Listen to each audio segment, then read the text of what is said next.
Hello, welcome to MEMO Conversations. I'm video producer Osman Butt with Middle East Monitor.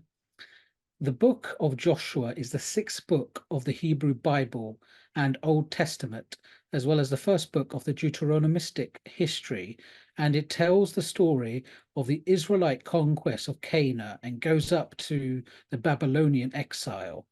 As a story, it is favored among modern Israeli leaders who have transformed the biblical text into a component of the Israeli occupation of Palestinians. But who is Joshua? What is the story? And why did it become a key text for Israeli leaders? Helping us to understand this is Rachel Havrelock. Rachel Havrelock is a professor of English at the University of Illinois at Chicago, where she is also director of the Freshwater Lab, focused on water protection as a means of political reconciliation and climate change adaptation. Rachel's latest book, The Joshua Generation, Israeli Occupation and the Bible, Princeton University Press 2020, tells the story of how the Bible became militarized, yet still holds lessons for de-escalation and cohabitation. While writing River Jordan, the mythology of a dividing line, University of Chicago Press 2011, she became involved in the environmental peace building with the Israeli-Palestinian Jordanian NGO Echo Peace Middle East. Rachel also researches and writes about oil pipelines and how to make the transition from fossil fuels. Rachel, welcome to MEMO Conversations. Thanks so much for having me. Indeed, and I wonder if we could sort of start right at the beginning before we sort of get into the book of Joshua. I mean, you're a professor of English literature, but you've done so many things that seems like it's outside of the realm of English, such as doing peace work in the Middle East and writing about the book of Joshua and its changing historical and political context. So, what sort of drew you to doing all of this? So yeah, just by way of my background, my PhD is actually in what was then called Near Eastern Studies, that we've now updated to Middle East Studies at the University of California, Berkeley, with a particular focus on the political interpretation of biblical texts. So I was very interested in how these ancient texts can be understood in their own context, but then how they are amplified, re-understood, and applied to modern political life. So that happens in a lot of spheres. It happens in literature, hence my affiliation in a department of English. It also happens in, a whole slew of popular culture, television, film, and the like. But it also, maybe most significantly, happens in contemporary political life. And, we've seen the nature of political interpretation really change in the late 20th and early 21st centuries. So that's where my research interests lie, and my initial dissertation work was on the Jordan River. And I was not quite interested in geography at the time, or the kind of, materiality. I was interested in border drawing and the way in which religious traditions either impact or influence or are ignored in the drawing of modern day borders. In the end, the book concludes they're mostly ignored, but, kind of marshaled to justify arbitrary border drawing. And it was about over a decade period of spending time and researching in the Jordan River Valley that I, watched a storied holy river disappear. And that, combined with the kind of coextant collapse of the coastal aquifer beneath Gaza, that changed the nature of my research, because there I was in real time watching sources of water dwindle and disappear. And for me, it sort of brought me out of the purely textual realm into these geographic questions. So there's a bit of the trajectory of how all of these things come together. Indeed, indeed. And obviously you wrote a book about that, and you've been active in this area for a while now. And in 2020, you wrote The Joshua Generation. which I had to sort of tell myself not to say Samson generation for some reason. That word has just been stuck in my head. I actually understand why. The kind of father of Israeli revisionism, Zev Jabotinsky, wrote a kind of very muscular, militarized book about Samson. So you're absolutely right. These are two kind of twin figures that have been marshaled in modern Israeli political life.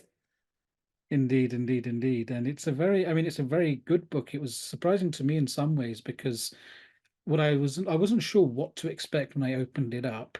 And it was really interesting to me that the first half of the book is really focused on Joshua and his historic context, how it's regarded religiously over the generations. And then the second half deals a lot with how Israel transforms this, which we're going to go into today.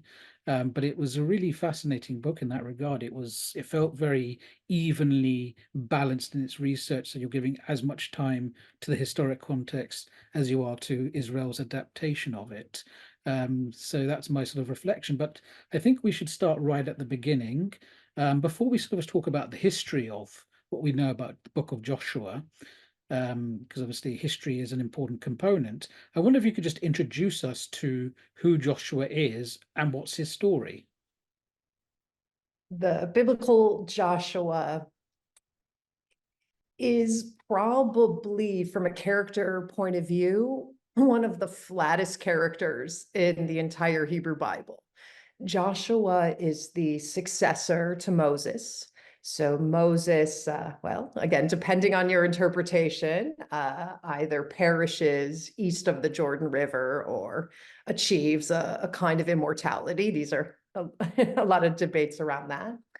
And Moses, the great visionary and leader of the liberation, does not cross the Jordan River and enter into this next stage that of biblical history.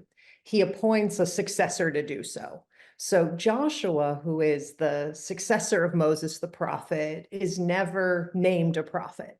In fact, he doesn't really have a title. He seems to act as what we would call a general once he is called the servant of God. And Joshua is a character whose purpose seems to be like pure execution. And that is the execution of conquest. Throughout the biblical books of Deuteronomy and others, it's very clear in this narrative the people of Israel are liberated from slavery. The generation that knew slavery does not want to enter an inhabited land. They call it a land that devours its inhabitants. And, I sort of see them as this kind of like peace generation that just says, like, we're liberated people. We don't want to engage in constant war. And they die out, and their children cross with Joshua. Joshua is only one of two of that generation that makes it in. And his character is very flat. So this idea of, like, the pure execution of a plan folds into Joshua as a type. And it's rare for biblical texts because Moses has interiority, is a very vexed and compelling character. King David has all this complexity. I mean, this is not a literature that produces flat characters, but yet Joshua is one.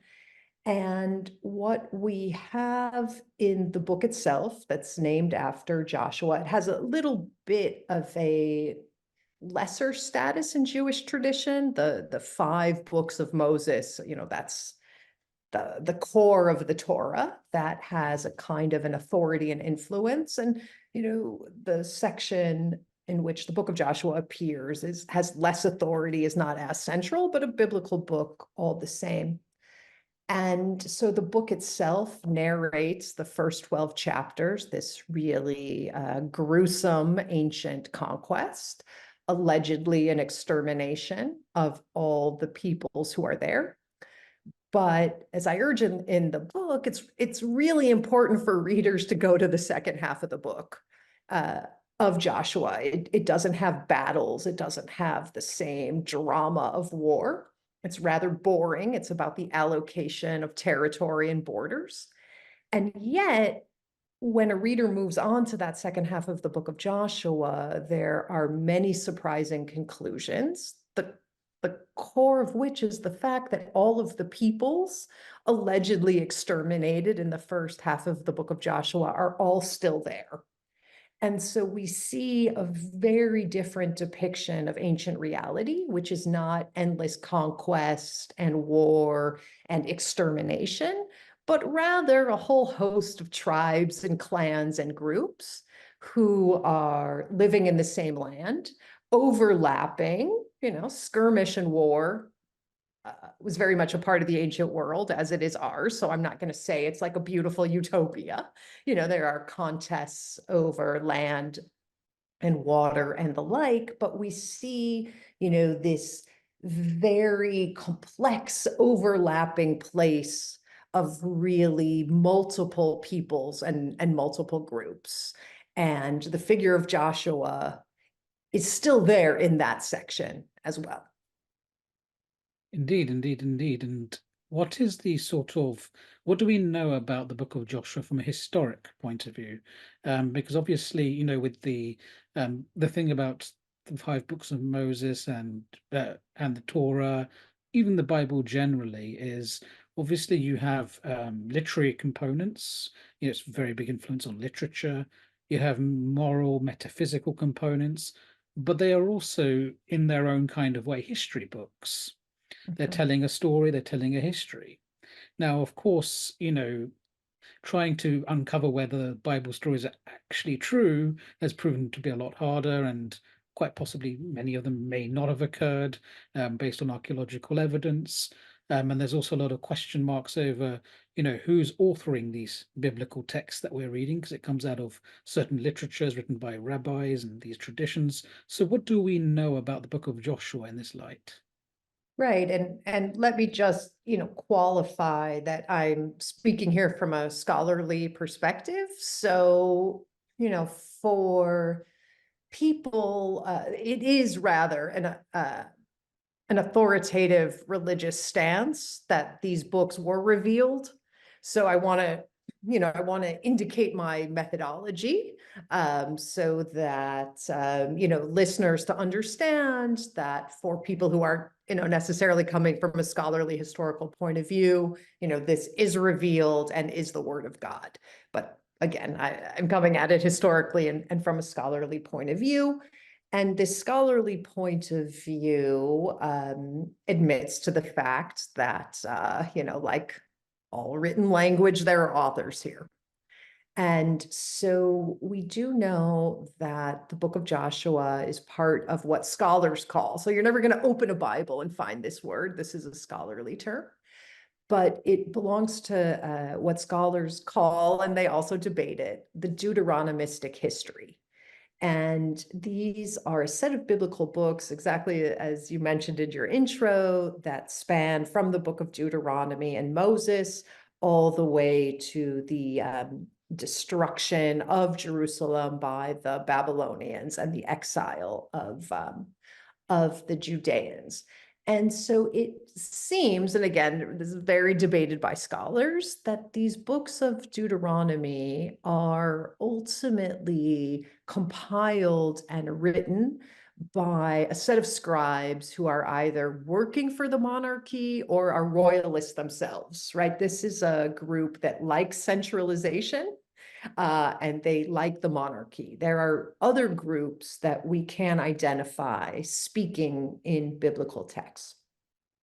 The book of Joshua, and here this is, really the outcome, this position is the outcome of my own studies. The book of Joshua is very unusual because it has this really centralizing voice, right? The tribes are unified under Joshua. They march as one people in an army. And again, the first 12 chapters, there's this portrait of like total opposition between these incoming tribes and everybody else in the land. But by paying closer attention to the texture, we see that like beneath this kind of plot line of centralization are all these very localized traditions. we hear about a social unit called the household. And we understand that in the ancient Near East, the household was the uh, the basis of the economy, right? It was the site of production and surplus. So, we hear all of this mention of different households. We hear all of these mentions of clans and tribes, and we have these regional, local, geographic traditions that, are right under this veneer of unity and nationalization. And so I really propose that, what I propose is, there was never this conquest. There were never these tribes. I mean, maybe one or two that marched in from elsewhere and, swept across the land in conquest. What you had is, what we see throughout the ancient Near East is a whole set of social groups, clans and tribes coming into consolidation and alliance. Importantly, military alliance, because this is the era of great empires, ancient Egypt and Assyria. And if you're, one little tribe in the hills and the empire comes through and you try to fight them with your militia, you're not going to win. So these empires exerted influence to start consolidating. So what I see in the book of Joshua is this process of trying to gather these groups in to a kind of confederation, a kind of an alliance in order to face the task of fighting these empires. And this, I think, is in the biblical part of the book, is I think one of the most important conclusions, because for centuries, biblical readers have taken this like total opposition between Canaanites and the people of Israel is this absolute, like irreducible opposition and dichotomy. And what I see in the book of Joshua is this process of bringing groups into an alliance under, some kind of confederation or unified government, and also accepting their local traditions as part of the story. And so there's groups that join in. They end up being part of this tribal confederation, and there's groups that stay out. And so this like vehement hatred against other peoples in the book of Joshua, I argue, is the vehement hatred that people often harbor for their political opponents. So saying, right, we wiped them all out, but then admitting that they're still there, right? This is a kind of a political rhetoric against those tribes and clans and peoples that don't join this alliance. So I mean, this is, I think, a big implication, because this has been taken as like an absolute dichotomy between monotheists and pagans. This has been taken as an ethnic difference, between Israelites and other peoples. So this is, the implications of this in world history are really, really significant. And I'm like, look, this was a political movement and a bunch of people didn't join. And so that hatred, is something that, for better or worse, we see in political debates of today. So when you said Joshua is an unusual character in that he's very flat in Yeah. the Bible, what is the sort of significance of him being flat for the audience that's reading it? I mean, what does this tell us about Joshua and what they mean to convey about him? Yeah, it's a great question about the flatness of the character. In a certain way, Joshua is like a cookie cutter version of someone's ideally dream general, right? The battle plans, according to the book of Joshua, come from God. And Joshua doesn't, one of the famous uh, descriptions of Joshua is that he doesn't veer to the left or to the right. Right? He's this kind of straight ahead general. Again, according to the book, the battle plan comes from God. He executes it. He seems to have, no preferences. So it's the writers are really dreaming. Like if you could have the ideal general that didn't harbor any of his own aspirations or ambitions, right? That wasn't leaning one side or the other. And but they get at something that they get at something else with Joshua, because Moses, I mean, no one has the stature of Moses, the lawgiver, the prophet, the liberator. And Moses does not go in to this bloody business described in the first half of Joshua, right? The prophet of the liberation does not end up, executing anything like that. So Joshua is also like, the flatness of the character might well be a way of also like tempering, the any kind of moral haunting about the actions that are narrated there, right? Because I think to produce, and again, it's very interesting, and literary scholars have made this point that, several biblical characters have this kind of interiority that we don't see in other literature of the ancient world, most of which is epic. It is epic. And the epic form doesn't give a lot of time for, what's going on in a character's thought. But I think to grant interiority to Joshua would be to dramatize a moral quandary about these commands of, and just to state, the verses that say it, right? These commands of like utter extermination and wiping out of a resident people. That's actually raised a question in my head as you were speaking about the interiority, because as you sort of mentioned, in ancient literature, it tends to be epics, which don't really leave way for interiority of characters. Why do you think we have interiority for biblical characters? And really, how unusual is this for an ancient world?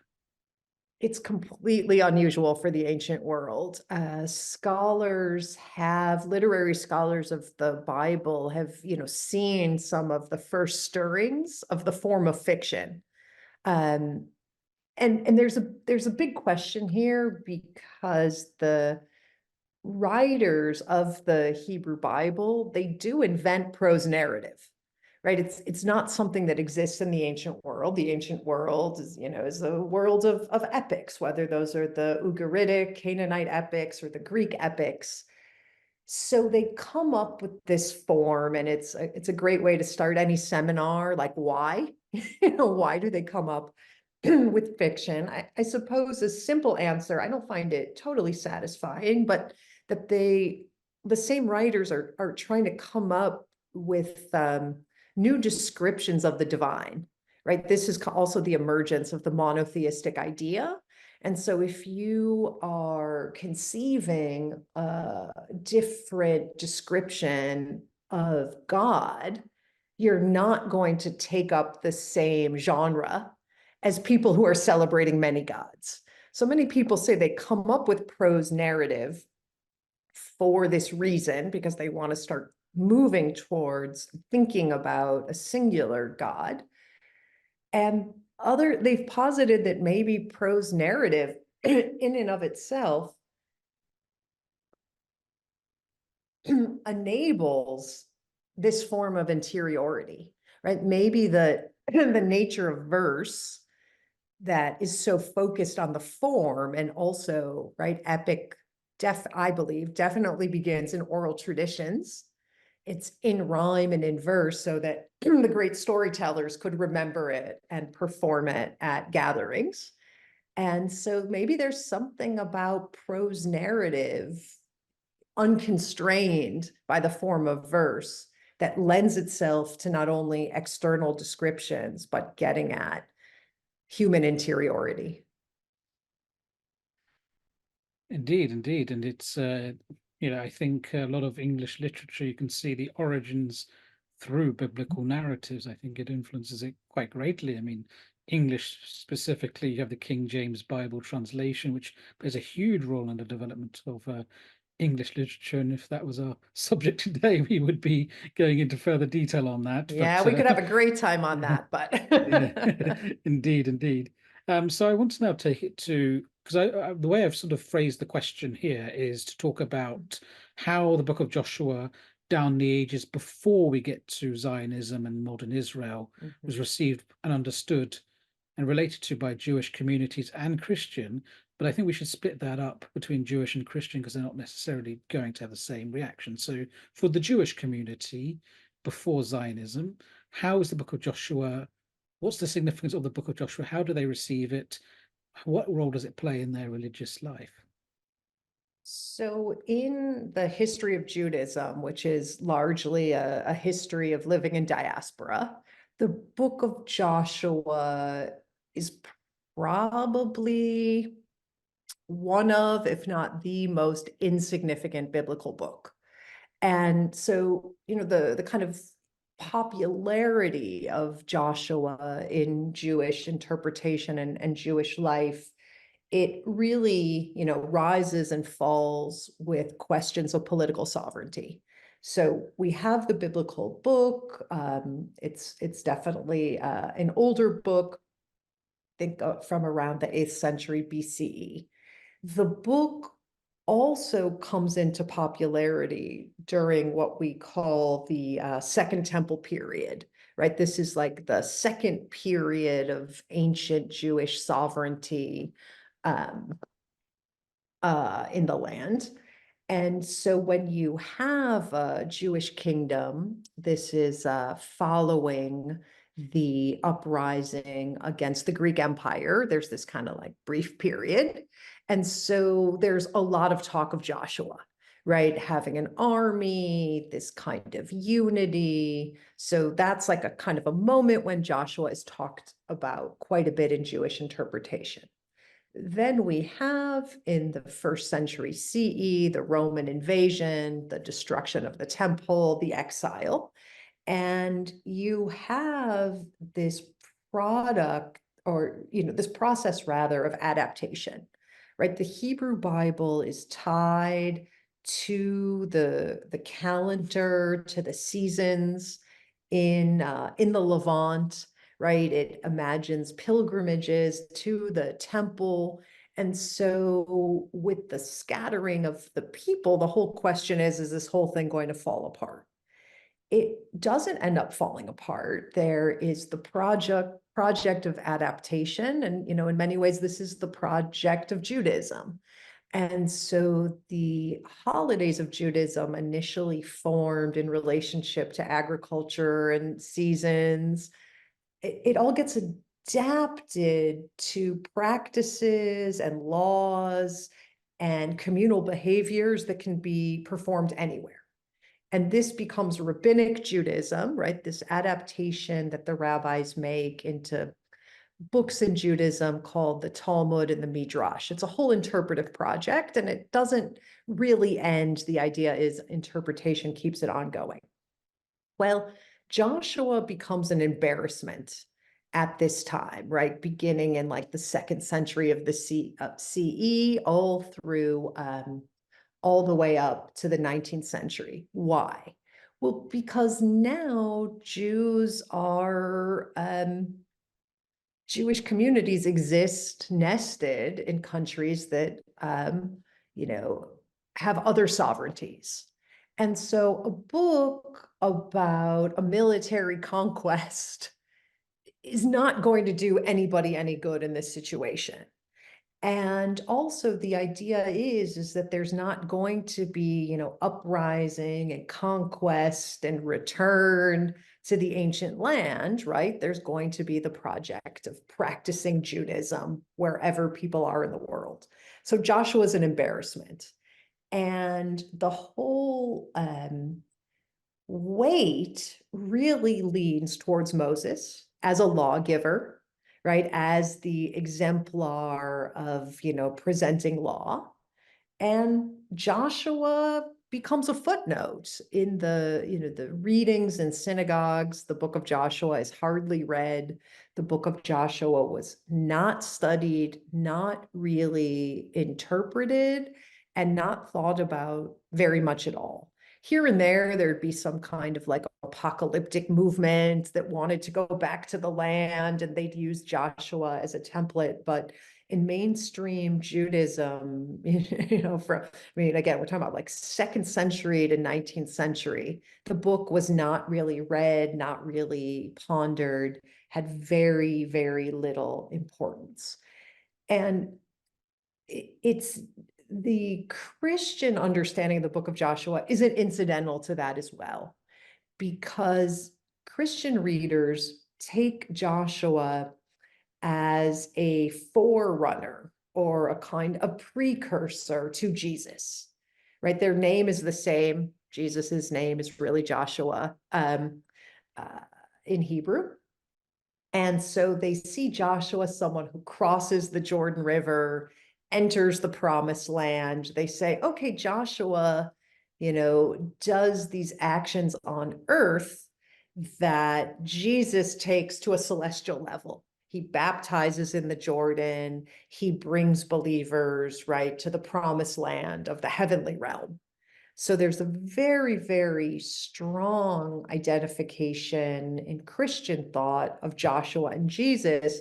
And there's another reason, right, why Jewish interpreters just move away from the figure. So, between the identification with Jesus and the Christian theological realm and the kind of, plain meaning of the text promoting conquest and militarism, right, this just becomes a complete footnote in most of Jewish historical interpretation and Jewish life.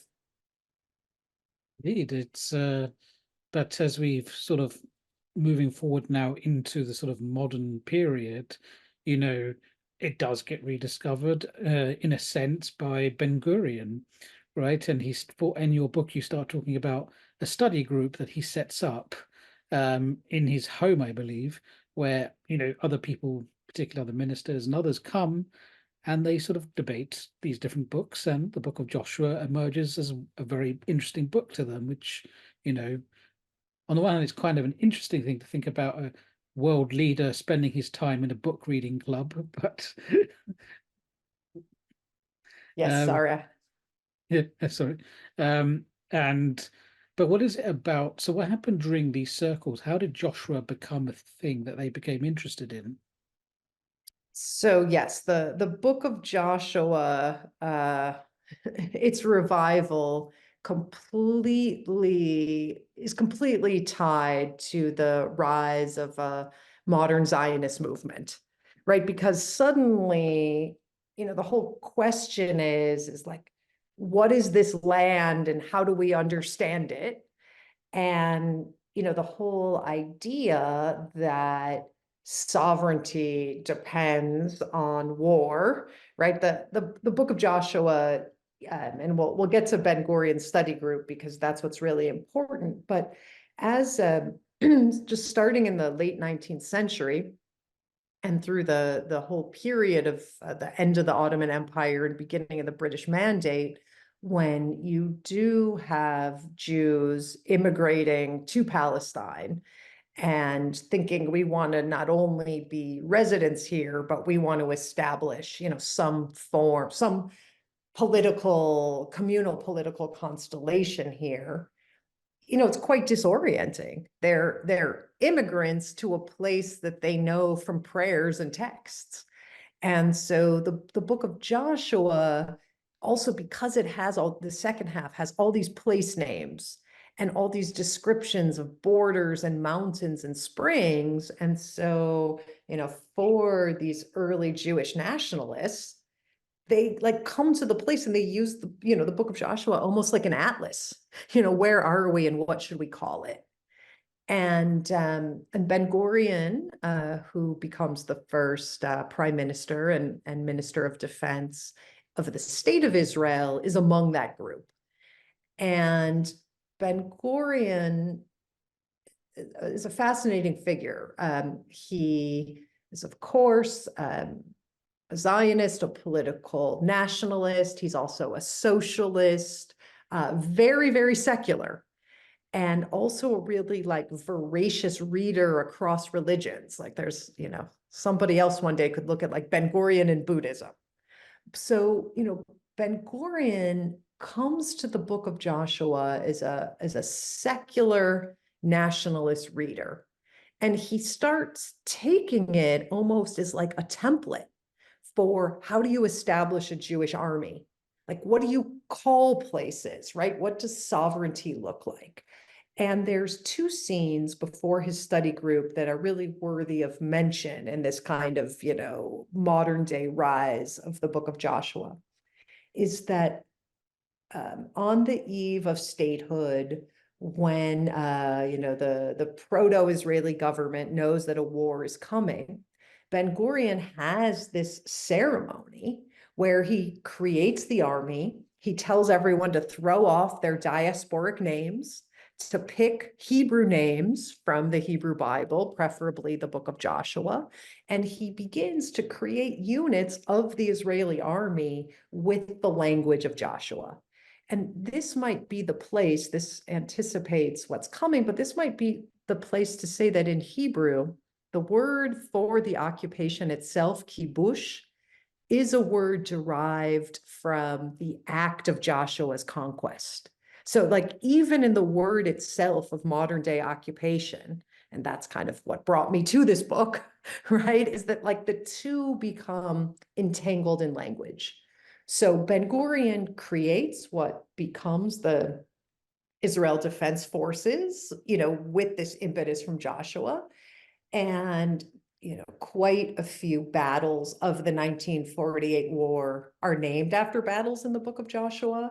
The chief of staff in 1948, Yigael Yadin, comes up with some of his battle plans in reference to the biblical book. And Ben-Gurion infamously says in 1948, he says, there has never been a better interpreter, Gentile or Jewish, of the book of Joshua than our forces in this war. So Ben-Gurion literally casts the actions of the Israeli military, that had just come into being in 1948 as like an interpretation of this book.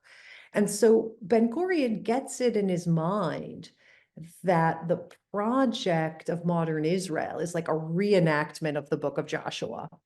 And he starts something which continues until today, and we'll talk about this, but he starts a process in which Israeli leaders identify, either directly or indirectly, identify with Joshua and present themselves as this modern day Joshua.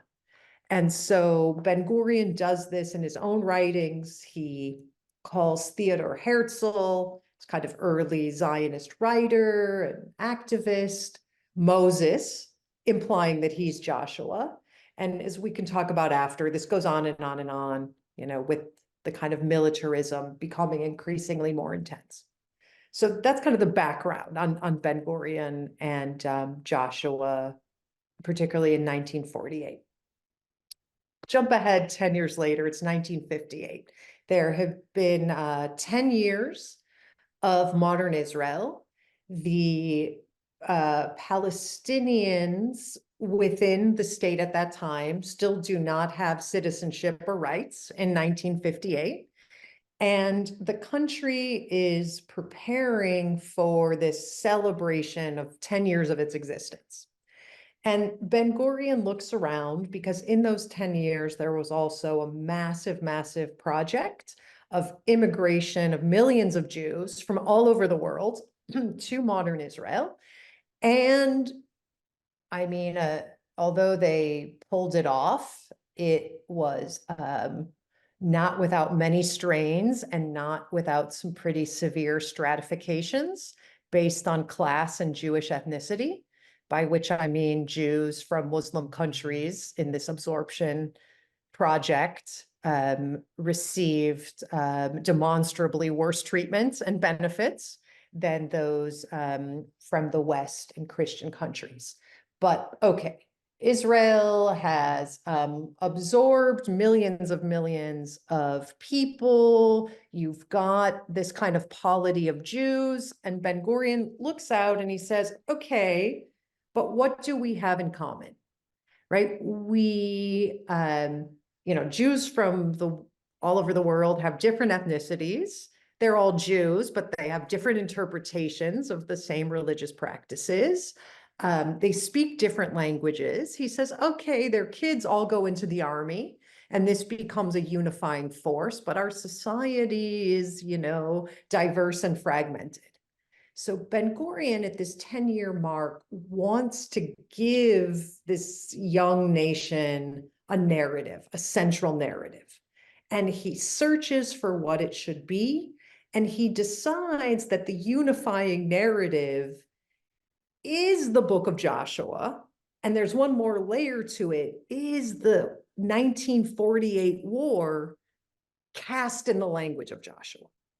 So, right, he wants to create a national narrative that he sees as unifying. And it can't entirely be the 1948 war on its own, because most of the immigrants didn't fight in that war. There are, throughout the 1950s, contested interpretations of that war and what should happen, in its wake. And so Ben-Gurion endeavors to forge this narrative in modern Hebrew. And he does so by calling an elite group of interpreters to his home, meeting twice a month. And he wants them to forge this narrative, which is the story of the book of Joshua. What happens in that study group, which is, my book chronicles, is fascinating on a lot of levels, but I'll mention one right here. In 1958, most of the documents that we have access to now, right, that have been declassified, these documents were not available to the public, right? So the kind of things, the, moral and political implications of what happened in that war and the displacement and exile of Palestinians, right? This was not like you couldn't go to the archive and get this.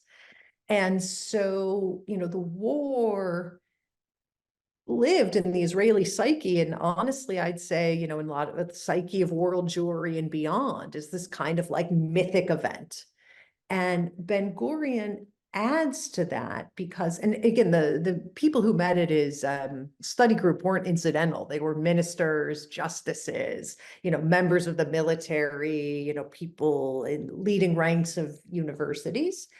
And what they end up doing is actually not only coding 1948 in the language of Joshua, but they themselves don't have a vocabulary to discuss in a direct way what happened there and its implications.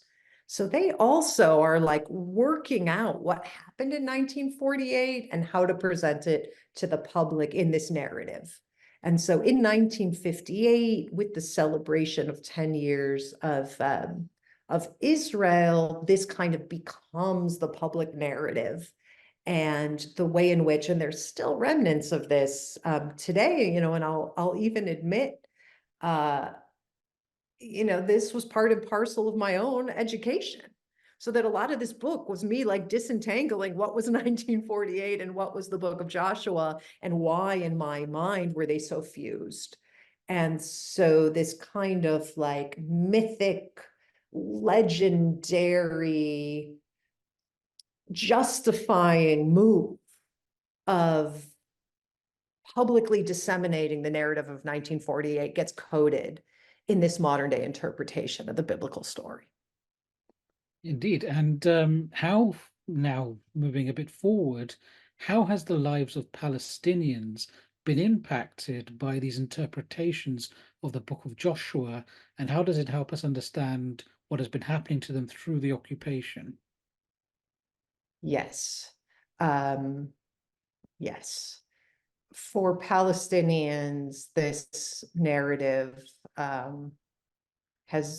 is just pure horror. because what is implied here, right? If the Israel Defense Forces is a modern day incarnation of Joshua's army, then that creates this violent typology in which Palestinians are the Canaanites. And so to create a modern political interpretation that takes the book of Joshua, not only literally, but is applicable to the present, I mean, the true implications of that are horrific, because then the book of Joshua justifies expulsion, dispossession, and extermination. And it is so disturbing. Many modern day Jewish theologians and philosophers have taken a stance for this reason against the book of Joshua, right? There's kind of, different stories about thinkers who apparently like stapled the book of Joshua shut in their Bibles. A famous essay that comes out by S. Yizhar, an author that's against Joshua. So speaking against Joshua also becomes a way of inveighing against the occupation. But here, it doesn't matter that people spoke against it. Let's focus on the consequences here, because this projection of reliving a biblical reality, and not just any biblical reality, the biblical reality of conquest, justifies the conquest on the one hand and helps to rally Christian supporters. I have, spoken with, quite a few Christian interpreters, and, this like rise, late 20th century, 21st century rise of the book of Joshua it's not only the case in Israel and among, growing group of Jewish fundamentalists, it's also become more and more central to Christian fundamentalism and providing a kind of scriptural justification for militarism. But again, going back to the issue at hand, I mean, think about what then becomes permissible if you take, modern day people, as well as like your modern day political opponents, and you see them, as a contemporary form of Canaanite, then what is allowed through this equation, is no less than the whole horrific project of expulsion, dispossession, and, even these attempts at extermination. It is a very, it's a very grim area to think about the way in which these sorts of biblical narratives have been used in this way. And it's not just obviously the book of Joshua. As after October 7th, we had Netanyahu go on TV and effectively describe the Palestinians as Amalek, which is another old favorite way of referring to Palestinians. Which, there doesn't seem to be a shortage of biblical vocabulary that can be thrown at Palestinians, isn't there? It's really, really true. And let's start with what really matters, and then we can look at the historical trajectory. The danger of throwing these titles at people is that it casts, it casts the present, in some kind of like mythic space. And by placing it in this mythic space of like endless war, eternal enmity, it somehow accuses people of ancient crimes to which they have no connection. So in other words, like placing, any of this in a religious arena is a rhetorical and political move that should be shut down at every moment. And, but Israeli leaders, know that they, to large part have gotten what they've gotten by citing the Bible to Christian countries, right? It's a kind of a move that has allowed, or enabled Jewish sovereignty, but then at the same time, grafted in, right, this horrific alleged opposition, whether it's Amalek or Canaanites, that if you actually like sit with the biblical text, wasn't even so absolute. So it's like fragmentary and a really horrible projection. And we do want to say that, like, there's a lot of trajectories that collide when Netanyahu says something like that. And one is the use of the book of Joshua in the whole European colonial project, right? That, it was a little more literal in the case of Israel, but, this is something, a book that is used in different colonial projects, and it calls to mind, the Orientalist move of different excavators and surveyors and scholars, coming to Palestine and saying, oh, the people living here are simply like, a remnant, or like the Canaanites left over, or they're somehow, this relic of the past, instead of being, fully formed people in their own place and time. Dehumanizing, that's the word I was looking for. Dehumanizing indeed. But and my last question is this, what do you see as this might be a bit of an odd kind of question, because it's a book about the past, effectively. What do you see as the future of the book of Joshua in Israel's occupation? Because you do also write there are other possibilities that are open to us from these biblical narratives, which can actually dismantle many of the interpretations that have been put forward by Israel. Yes, and I definitely want to end on the alternate possibilities. But, let me make one more point of the sort of danger of Joshua, right? Ben-Gurion brings Joshua into Israeli political life, and he puts something in motion in which, not every single Israeli politician ever by any means, but there's a trajectory of Israeli leaders trying to out Joshua the generation before. And when I say out Joshua, it's also coincides with like an increase in militarism, a heightening of occupation, and the further restricting of Palestinian rights and freedoms and exercises of sovereignty. So, Moshe Dayan, 67, he conquers the West Bank. He, very literally claims that mantle. When the settler movement begins, they heighten the whole Joshua drama to an even more violent and literal level. The current finance minister in Israel, Bezalel Smotrich, he, at a number of recent conferences and policy gatherings, he literally cites the book of Joshua and interpretations of it, of what Israel's state policy should be. So I read Smotrich's stuff for the book. He was not in government then.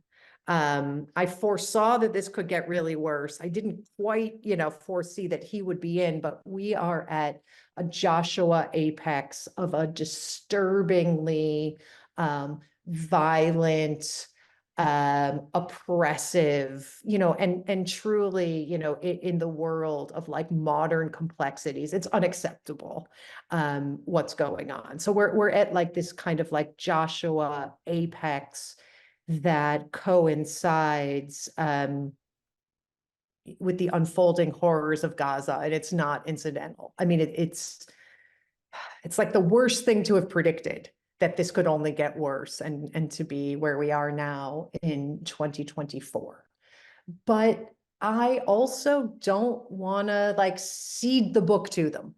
So, right, there's one possibility, and I put that in the book, of like everybody just like step out of the Joshua paradigm, There's been a certain appeal to some Palestinian thinkers and politicians to be like, oh, okay, you're the Israelites of Joshua's era. Well, then we are the Canaanites, then we were here first.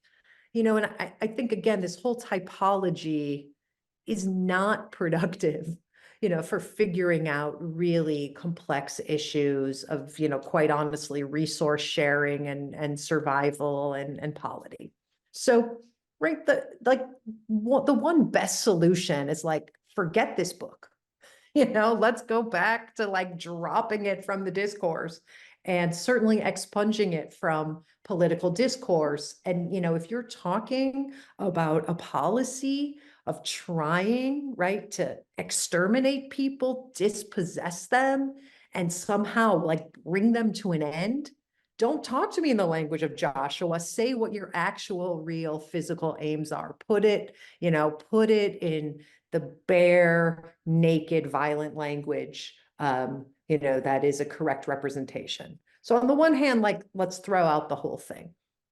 However, if we are caught in this Joshua paradigm, then my call is to read to the second half of the book that has verses, right? For people who take this as divine writ or some kind of mandate, we'll read the second half. The second half says, until today, Jerusalem is divided. It shows this overlapping coexistence of many different kinds of people, and that, war and skirmish does not solve territorial contests. And in this second half of the book of Joshua, if we're in this paradigm, I really have my figure in one of the two female characters in the book. That is Achsa. She's understood to be the daughter of Caleb. And this is a non-Israelite but allied group that the book of Joshua puts around the Hebron area. And Achsa, right? Achsa and Caleb, these Kenizzites, they're called, like, represent this group that is, internal to the political workings of what's called Israel in the book of Joshua, right? But like, they're not ethnically homogenous. They're like another group that is under this same kind of political umbrella. And so I see in the second half of the book of Joshua this other paradigm for what can come after conquest is that, there's a kind of a fundamental denial at the root of the occupation, which is that there are not two, or, if we're more sociological about it, like many different groups already present in the land. And what we also know is that this is the region that is the hardest hit from accelerated climate change by way of rising temperatures, disappearing bodies of water, really, really intense questions about agricultural production. I mean, it is a very, very hard hit zone by climate change, as well as over 100 years of concerted militarism. So, okay, like all of this, violence and horror and rubble, tens of thousands of lost lives, this is all about a denial that, like, Israelis and Palestinians are already co-present and coexistent.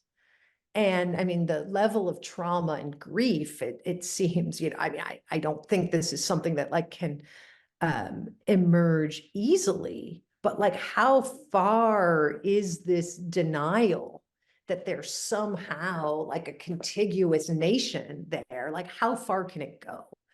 And so I do see in Joshua, if we do need to bring Holy Writ into the equation, I do see this model for the painful and contested project of what comes after occupation there in the second half of the book. Rachel Havrelock, thank you for talking to us in MEMO Conversation. My pleasure. Thanks for having me. To our audience, thank you for tuning in. If you've missed this one, or would like to catch up with previous Memo conversations, you can go to our website. But do tune in next time for more Memo conversations.